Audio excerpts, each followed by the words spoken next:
نصلي ونسلم على رسوله الكريم أما بعد. In Saudi Arabia, the official fiqh that is followed at government level is Hanbali fiqh. The question is, shouldn't we be just following that to make it standard and everyone should follow the same fiqh? So it is a simple understanding of the issue. The fiqh is actually deals with your day-to-day stuff. Mostly it is related to the practicalities, and one has to have connection and access to the scholars of that school. So if you live in a city or in a town or in a country where you do not have access to the ulama or the fuqaha of that particular school, then you won't be able to understand and you won't be able to access them as and when needed. Now, obviously, this situation is slightly different in the modern time when it is easier relatively to get the issues and ruling from that particular school via online through different channels and media. However, it is not going to be like that forever, and it has never been like that.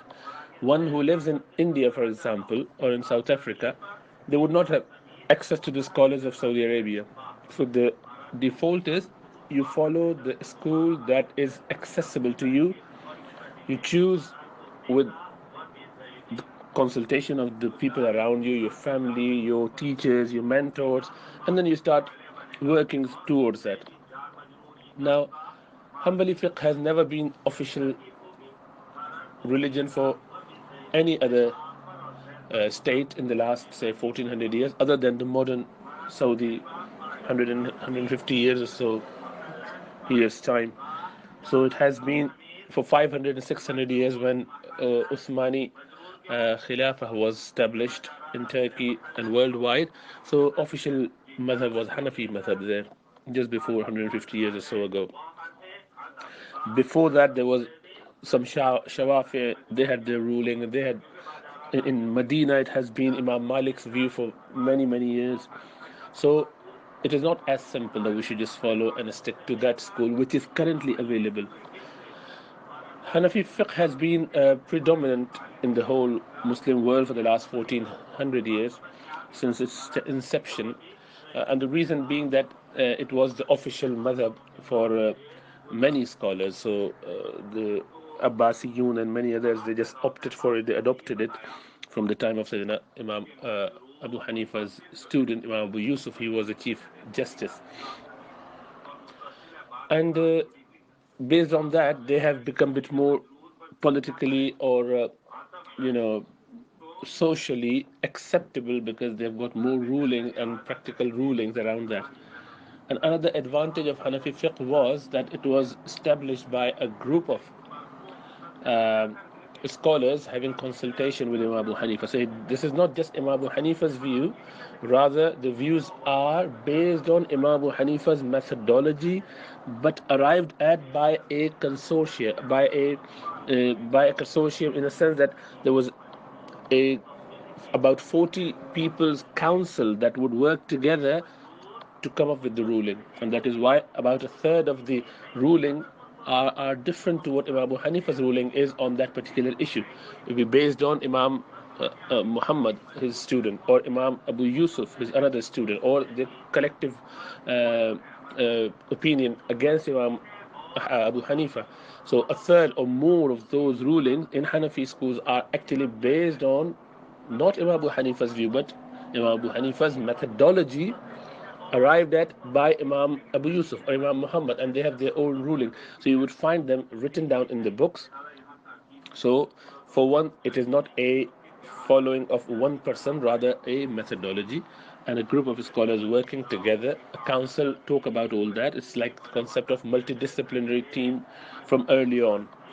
And as I said, it has been in politics, in the courts, and in the Islamic, courts for many years. So it has got much more access to the masses, and masses have access to it, and that is why almost 50%, 45 to 50% of the Muslim population actually follow Hanafi school, and it has always done. There has never been a time when any other school has ever surpassed the number of adherents to its school than Hanafi school, even now, despite all the money has been spent on translating and uh, publishing the books from Saudi Arabia in the last 50 years.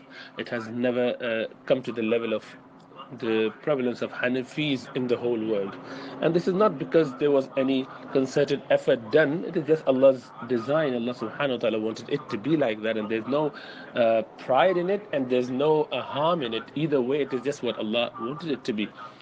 You would not find many Hanbalis, unfortunately, these days, for the fact that Hanbali fiqh has been, in a way, uh, infiltrated by many Salafis brothers, and they have changed many of the rulings of Hanafi, Hanbali rulings. So, although you would find in Saudi Arabia the official madhab is Hanafi school, Hanbali school, sorry, yet the people are not, majority are not Hanbali.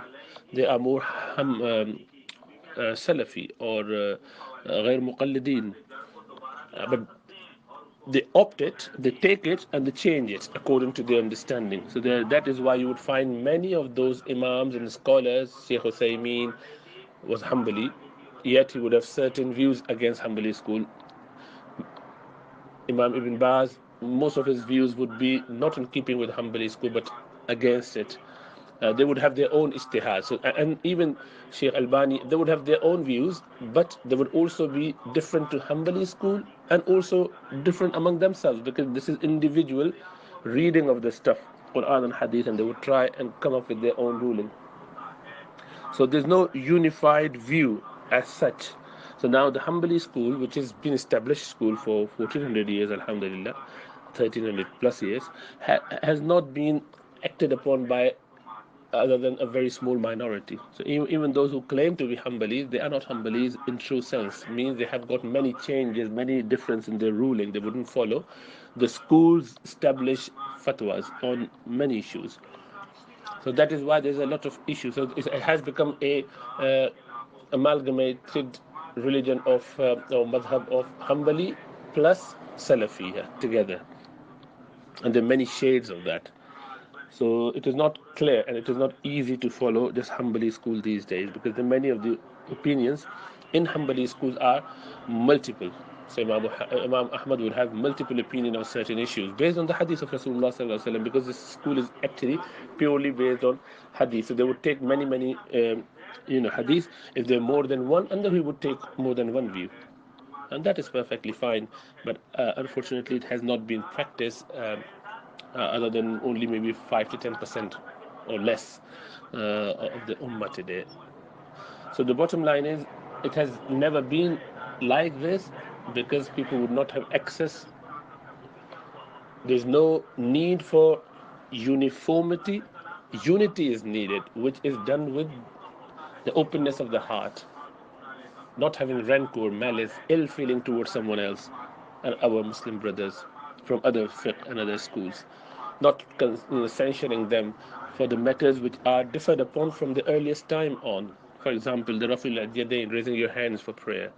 There's difference of opinion from among the Sahaba. Reciting Surah Fatiha loud or not loud, or behind Imam or not reciting behind Imam. Many of these issues are differed upon from the Sahaba's time. And you cannot censure a group of Sahaba based on your understanding of the other view to be correct. And that is agreeing to disagree. And there is a circle. So it shouldn't be completely that we can agree to everything, be it in Islam or not. No, you can't. There are certain principles, the boundaries. You stick within the boundary, and whatever is acceptable within the boundary, you just stay with that, and leaving those differences of opinion, and not having rancor, ill feeling, malice towards someone else, and that is the way. May Allah give us tawfiq to understand the beauty of tanawwu, the variation, different shades and different colors of fuqaha, and not trying to unifying it in such a way that it becomes uniform. rather working towards unity, not uniformity, inshallah ta'ala.